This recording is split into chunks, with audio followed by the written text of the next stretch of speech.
Well, a 53-year-old teacher with 3 older children is our second general election candidate this morning. Amanda Walker, who is to contest Douglas East, says quality of life is the island's greatest asset. She says her main goals include improving housing rental, making the island attractive to students and adopting a utilitarian approach to Douglas Promenade redevelopment. Good morning, Mrs. Walker. Good morning. 7 candidates in East Douglas. Yes. It is going to be a free-for-all. So let me ask you, what separates you from the other challengers? Well, I think obviously my gender separates me from 5 of them. So I thought it's a good start. Yes, I think it was really, really important to give people a choice of woman as well, because as there was only one female candidate, that only gives people one choice. So I don't think that's terribly democratic. So I wanted people to have a choice, and I'd always intended on standing for Douglas East anyway, because it's my home. Transient population, Douglas East. It has probably the largest share of migrant workers in the island too. How do you get them interested in the election?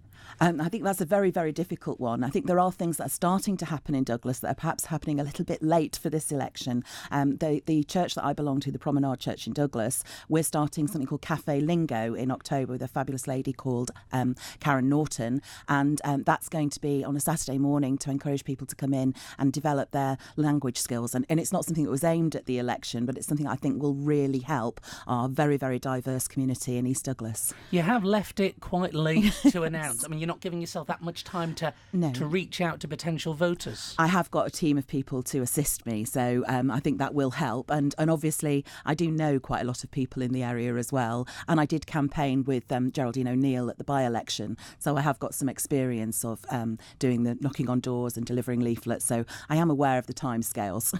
In the constituency itself, you've got Douglas Promenade. Obviously, part of that runs down. Part of it is a lot of it's in need of work. You've got the Castle Mona. Wider, you've got Summerland. That's an eyesore. The bus station. It never ends. A lot of work needs doing. How would you attempt to try and get some schemes up and running? Well, I personally wouldn't attempt to get the schemes up and running. What I think we need to do is develop projects for people to come in and develop. I think it's essential that we get inward investment for those schemes, and we have to make inward investment attractive. I think we perhaps need to develop some ideas for how those places could be developed, with the exception of the prom. And the prom obviously has to be a priority. There's been a whole spate of newspaper letters this year about people coming here on holiday and being horrified by the state of the prom. So the surface is clearly an immediate priority. Well, you, like everyone, wanted improved, but believe 21 million or so is excessive. I do. What's the alternative? Well, the reason why I was particularly opposed to it in the first place is because my parents live in Poynton in Cheshire, which had shared space, and I've seen it subside and flood, and I've seen the disruption it's caused to the local businesses.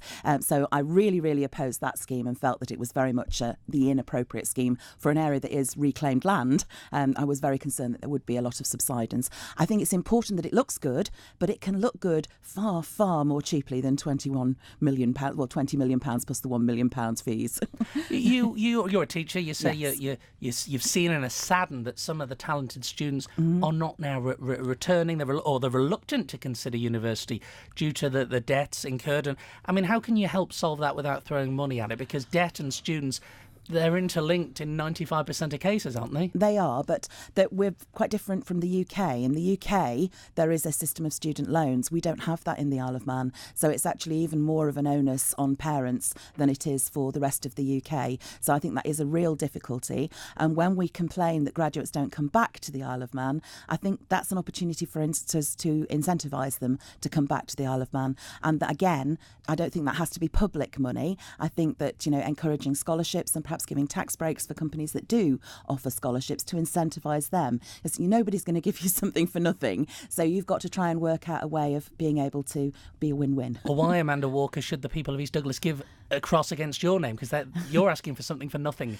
Yes. I'm asking them to put their trust in me because I think that I've got the ability and the skills and the qualities to really make a difference. And I am an extremely determined woman, and I certainly will fight East Douglas, at the corner of East Douglas, but I will also take the national stage as well, because if this isn't the council, this is the national government we're forming.